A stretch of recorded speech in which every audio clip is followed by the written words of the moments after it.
Hello and welcome to our video, 10 informations you need to know about yesterday. In this video, we'll be covering some of the most important events that took place yesterday, giving you a quick summary of each one. Trump rails against charges. After pleading not guilty to 34 felony criminal charges during a court hearing in New York, Donald Trump expressed to his supporters that his indictment was an insult to the country. According to The Guardian, the former U.S. president returned to Mar-a-Lago, simmering with anger and defiance, attempting to use his status as an accused criminal as a political rallying cry. Sky News reported that Trump described the U.S. as going to hell in a defiant manner. The charges against him include allegations of falsifying business records to safeguard his 2016 election campaign, which he denies. Rare tick virus hits UK. Health officials are cautioning the public to protect themselves from tick bites after a rare virus carried by ticks was discovered in the UK. The tick-borne encephalitis virus is carried by a common tick species that is prevalent throughout the country.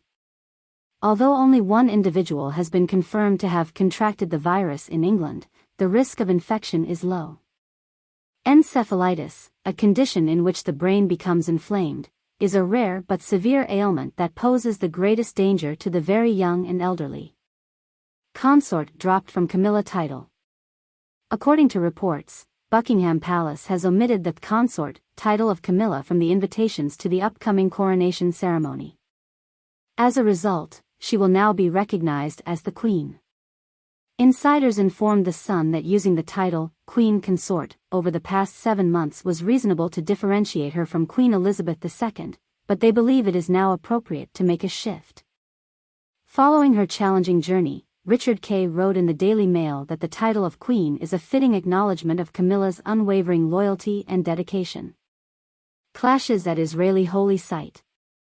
Early this morning, Israeli police engaged in a violent confrontation with worshippers at Jerusalem's Al-Aqsa Mosque compound. According to the official Palestinian news agency, Wafa, dozens of worshippers who spent the entire night praying during Ramadan were harmed during the raid on the mosque.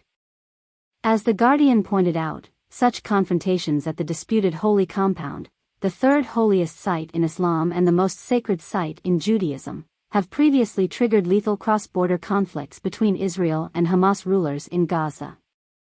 Millions pay more tax than PM. According to The Times, as many as 25% of taxpayers in the UK may be subject to a higher effective tax rate than that of Rishi Sunak, the Chancellor of the Exchequer. This includes nurses and teachers, whose earnings are taxed at a greater rate than the Prime Minister's investment income. Research conducted in support of the Stop the Squeeze campaign, which advocates for increased wealth taxes, also discovered that over half of those residing in the same constituency as 10 Downing Street are likely to be paying a higher effective tax rate than Sunak. Companies fearful of ChatGPT. Amazon and other companies have restricted access to ChatGPT following incidents where employees inadvertently copied confidential data into the AI chatbot. According to internet security firm Cyberhaven, the proportion of workers who had pasted internal information into ChatGPT rose from 3.1% to 6.5% in less than a month, a significant increase. The iNews website reports that corporations are becoming increasingly concerned about the potential commercial and security consequences of sensitive information regularly being leaked to external databases via the chatbot's use, and alarm is growing as a result. Tory minister banned from driving. Robert Jenrick, the immigration minister and Conservative MP for Newark, Nottinghamshire, has received a 6-month driving ban and a fine of £1,639 after pleading guilty to speeding. The Courts and Tribunals Service Centre confirmed that Jenrick was driving at 68 miles per hour in a temporary 40 miles per hour zone on August 5, 2020. Although he stated that he was driving below the national speed limit on an empty motorway with no visible roadworks, Jenrick said he now understands that a variable speed limit had been implemented, which he had failed to notice. He also stated that he accepts the court's decision. More teachers reject pay offer. The National Association of Head Teachers has overwhelmingly voted against the government's pay proposal, becoming the third union to do so. As a result, the union may hold another vote to determine whether members will go on strike. Although the government expressed disappointment at the possibility of further strike action, the union's General Secretary, Paul Whiteman, stated that, "Our members do not agree with the government's assessment of the proposal's affordability." Murdoch calls off engagement.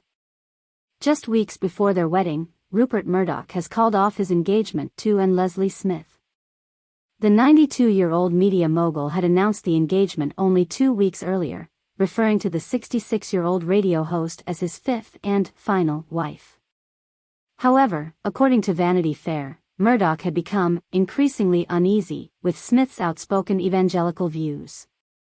Other sources suggest that the couple came to a mutual decision after Smith expressed difficulty coping with public scrutiny. Clinton says Brexit complicates peace deal. Former U.S. President Bill Clinton has described the survival of the Good Friday Agreement following Brexit as a miracle. In an interview with RTE, he stated that Brexit aimed right at the heart of the Good Friday Agreement, even if not intentionally. Clinton also urged the unionist community to engage and find a way to work together.